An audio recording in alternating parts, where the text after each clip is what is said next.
In this video, we're going to talk about money trauma. And money trauma is actually when we are finding it difficult to receive money, when we are finding it difficult to actually do what we love and get paid for it, when we are not living to the potential that we would want to live, not creating the lifestyle we would want. And so money trauma is actually what it is when we have we feel that we are finding it difficult to receive in general, but also to ask for what it is we want, and maybe to also know what it is we want. And besides those, we also maybe have not found what it is we love to do yet. So for this video, we're going to be talking about what it is we're wanting, right?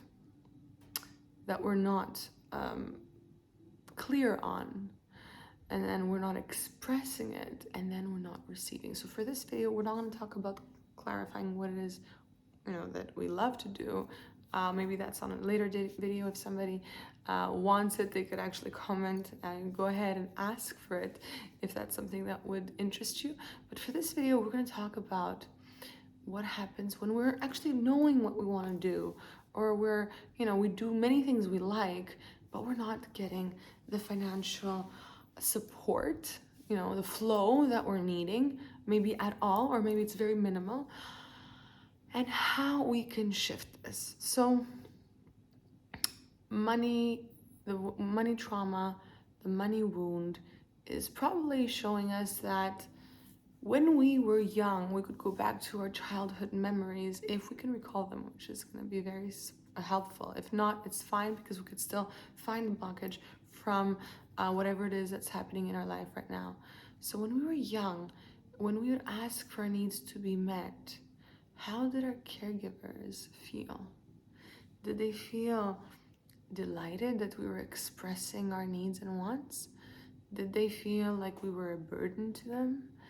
Did they feel that if our wants and needs were the same, that would be fine? If they weren't, it would be a problem?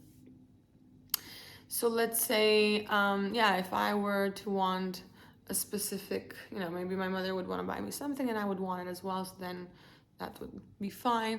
But how about if I wanted something that my mother didn't want? How would that make them feel? How did I see them seeing me as a child? Was it comfortable to ask for something that it is I want, or did I feel ashamed? See, these are kind of questions we could ask ourselves. Was it safe for everybody to want something different? Or when our wants were different, was there turmoil and war and fighting?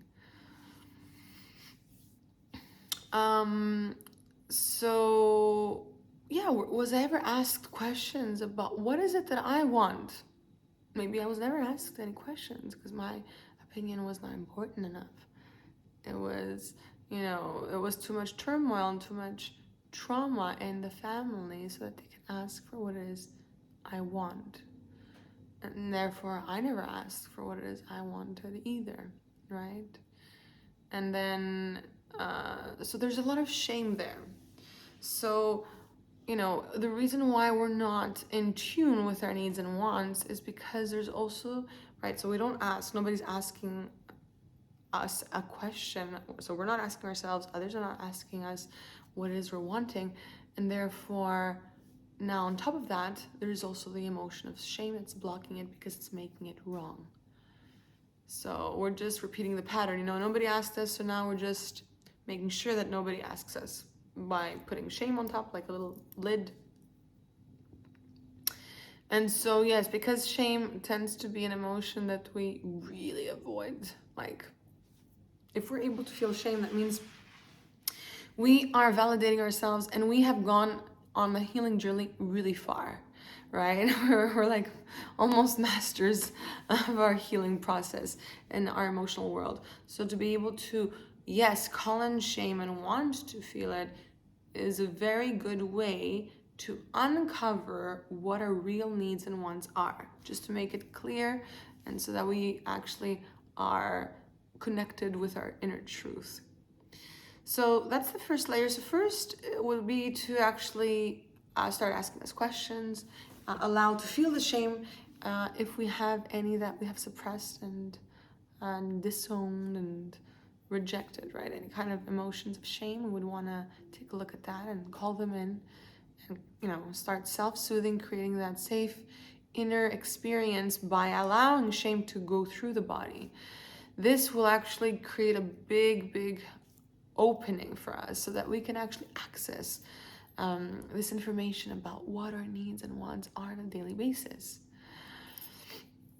And so after we have we have started to ask ourselves, and if we're not knowing what we want at all for the bigger things in life, maybe we could start with the smaller things, like, on an everyday basis, what do you want to eat right now? It doesn't have to be what do you want to eat in 2 hours, but what do you want to do right now? Maybe it's you want to put some music, some, candles, maybe you want to dance, go for a walk, simple things. Maybe you just want to stretch. To be able to ask ourselves what is we're wanting right now and just be in tune, feeling our body, right? It's very precious. It's cultivating an amazing relationship with ourselves. So then after we have started to ask and we have processed the emotions of shame that have made our wants and needs wrong so that we don't burden anybody else, then the next thing that we would want to look at is, do I express my needs and wants, or do I rather, look at this, feel safer by not expressing them at all, ever? Or I start blaming, making the other people bad before they have actually had the chance to ever say no to our needs and wants. So we have never expressed them to, our loved ones or our, relationship, our intimate relationship. And instead of being vulnerable and asking to give them that space to actually say yes or no, we have decided for them that they're not going to fulfill our needs, and we've made them the villains of our narrative. That's very interesting. And it actually becomes, this is a defense mechanism, because this becomes the comfort zone that we have been stuck in for so many years, because this is what we learned to do. They never asked us, so we don't ask them. And if they were to ask us, or we ask them to having our needs fulfilled, it would trigger so much fear and reactivity that, because our nervous system has associated asking for something with pain, extreme pain, and fighting and arguing, to ask for somebody to fulfill our needs now becomes something that we're going to want to avoid at all costs. Until, because this is something we need to work on and heal, until we start calling in those emotions of fear that are associated with us asking for another to fulfill our needs, and for them to ask us. Because maybe, so if we're feeling fear to ask, there's a big chance we're also feeling fear. Not necessarily, but depending on our attachment style, we might feel the same kind of fear when they ask us to fulfill their needs. We don't know how to say no, for example, okay? So we're talking about the money wound and the receiving wound, because these are interconnected. So the moment we start wanting to feel through this experience by allowing any stress and anxiety and fear to come up at the thought of asking for something we want, or somebody else asking us, and then we start being present in our body again and again, we start shifting what has happened in the past, right? Because we're bringing presence where there was none. There was just trauma and drama, and we're bringing presence in. So we're reparenting our inner child, and we're cultivating that safe space to, so for what was a trauma before is being healed. And so whatever is being loved becomes safe, and therefore asking in the past meant conflict, abandonment, perhaps rejection, the fear of abandonment and rejection. And maybe we did lose some relationships due to us wanting something that the other person didn't want to give us, and we would take it personally. And then we would ask them of something, and they would feel uncomfortable, and they didn't know how to say no. And if they would ask us, everything was taken personally, and the relationship did not have enough safe communication so that we can be able to maybe not have the same needs and wants, but still create that space to make it okay for both of us to maintain the relationship. So in the past, the trauma was that if we didn't know how to fulfill each other's needs, and if our relationship came to the point where we would ask each other to for our needs to be met, and it didn't work out, the relationship would have to end. So maybe this has happened in the past, and this is a wound. So we would want to also work on our boundaries to learn how to be able to say yes and no, and receive a yes and a no, or somebody to tell us a yes and then maybe say a no, change their mind. We would want to work on those and see the fear that comes up, because all of this that we're talking about here on this video is basically to want to call in the emotion of the worst case scenario in every step, right? First, on clarifying our needs and wants. Second, being able to express them. And a third, what is the third one? I don't remember. We'll see in a bit. I hope I remember at the end. If not, I'm gonna have to create another video and post it in the description box underneath. So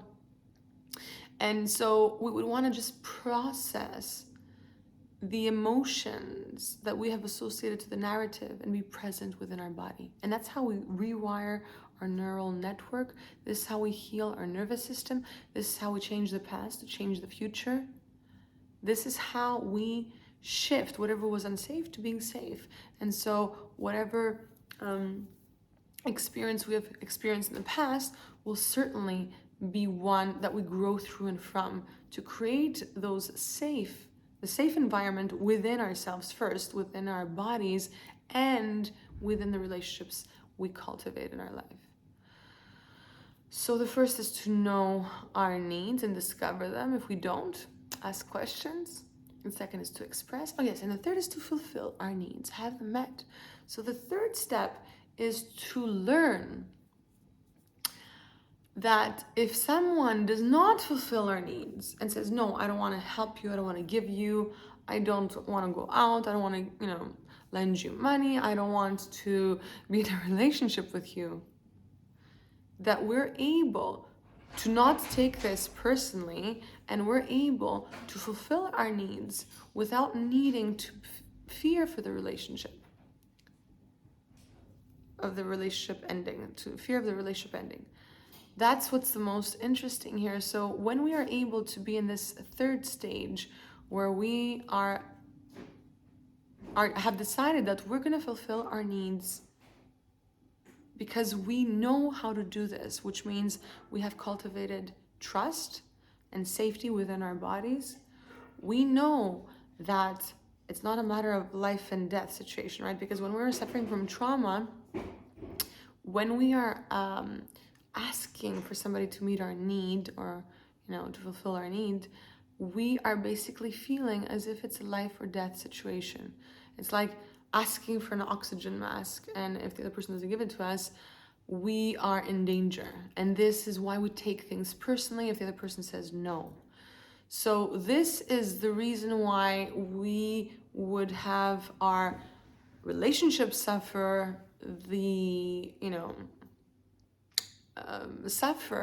and actually risk ending the relationship if we were not able to self-soothe upon having a person telling us, no, I cannot do that for you. So the third step is that we will have our needs met because we have cultivated that inner trust, because it's no longer a life or death situation, because we've cultivated the trust, safety in our bodies. And we know that in order for us to have a need, we will certainly have it fulfilled. And it doesn't have to necessarily be with any specific person or any specific way. We are more trusting in the universe and, source or God, however you like to name it, that the best way will come our way. And we just surrender the how to allow it to unfold in a way that we're more curious to see it, how it's going to be done, instead of controlling and trying to micromanage and hustle and force and blame and judge other people because they're not doing it the way we have thought it out. So we don't allow our minds to take over and our ego to want to project and create all that drama, but we more or less just want what we want, we validate it, we support it, right? What it is we're wanting. We don't shame it, we don't hide it, we don't suppress it. And then we let it go, we surrender to it, and we let it go for it to be manifested, for it to be realized. And we trust that it will be realized in the best way for us. So this was a video on money wound, money trauma. And if you would like more on money trauma and how we can reverse it so we can open up to abundance and flow in our life, please let me know. So my name is Maro and I'm the founder of Awakening Games, and I'm creating courses that I call game shops at the moment, and I will be posting them in the description box here on all the videos on YouTube. And if you find these videos resonate with you, please like, subscribe, share, and don't hesitate to follow me on social media. And do contact me if you're wanting something more, something different, something you're needing for videos and courses, which I call game shops. See you on the next video.